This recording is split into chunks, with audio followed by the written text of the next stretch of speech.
আসসালামু আলাইকুম, সবাই কেমন আছেন? আজকে আমি রান্না করব চিচিঙ্গা ডিম দিয়ে। তার জন্য আমি এখানে চিচিঙ্গা কেটে রেখেছি, গোল গোল করে পাতলা পাতলা করে কেটে নিয়েছি। এখানে নিলাম রসুন বাটা, জিরা গোলমরিচ বাটা, নিলাম পেঁয়াজ কুচি, কাঁচামরিচ আর একটা ডিম।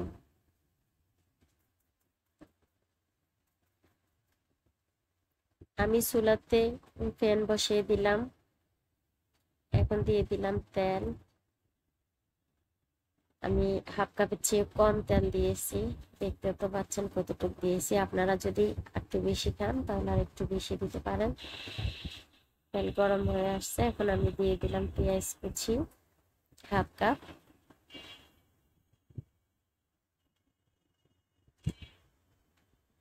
তারপরে দিয়ে দিব এখন পানি দেওয়া কাঁচামরিচ।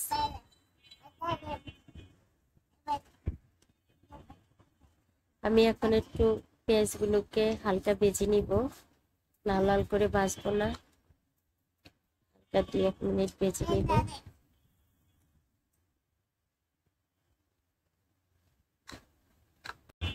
প্রায় আমি 2 মিনিটের মতো ভেজে নিলাম। এখন আমি দিয়ে দিব কেটে তারপরে ধুয়ে রাখা চিচিঙ্গা গুলো।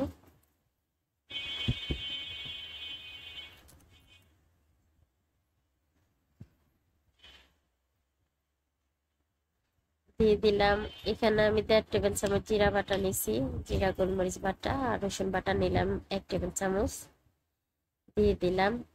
আর দিয়ে দিব স্বাদ মতো লবণ, দিয়ে দিলাম হাফ টেবিল চামচের চেয়েও কম হলুদ গুঁড়ো, দিয়ে আমি ঢেকে দিব প্রায় 2 মিনিটের মতো। দেখুন আমার পানি উঠে গেছে, এখন আমি কিছুক্ষণ নেড়ে ছেড়ে দেবো।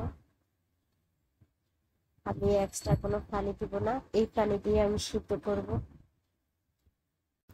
চুলাটার আঁচ বাড়িয়ে এখন আমি আবার ঢেকে দিব 5 মিনিটের জন্য। 5 মিনিট পর ফিরে আসলাম।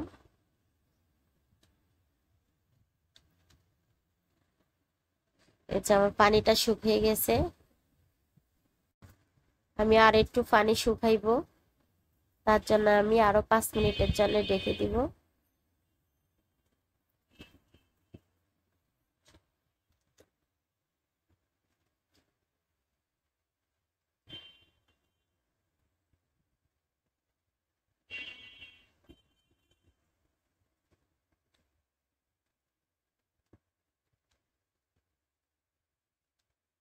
এই যে আমার চিচিঙ্গা সিদ্ধ হয়ে গেছে। কিছুক্ষণ আরো নেড়ে চেড়ে রান্না করে নেব, 2 থেকে 3 মিনিট।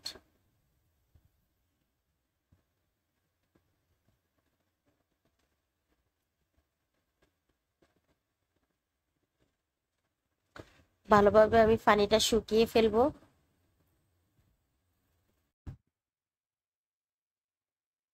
এখন আমি দিয়ে দিব ডিম। ডিমটা দেওয়ার জন্য আমি এইভাবে মাঝখানে জায়গা করে নিলাম,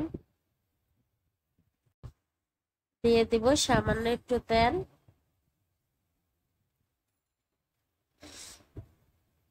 তারপরে দিব আমি ডিম।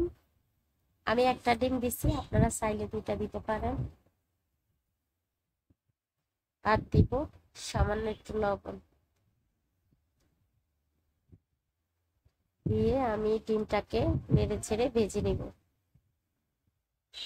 হালকা ভাজবো।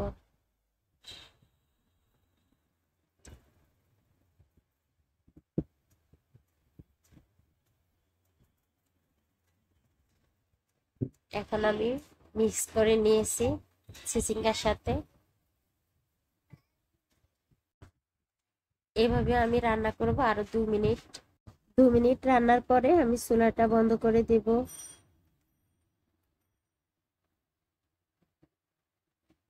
আমার এই রেসিপিটা কেমন লাগছে কমেন্ট করে জানিয়ে দিবেন।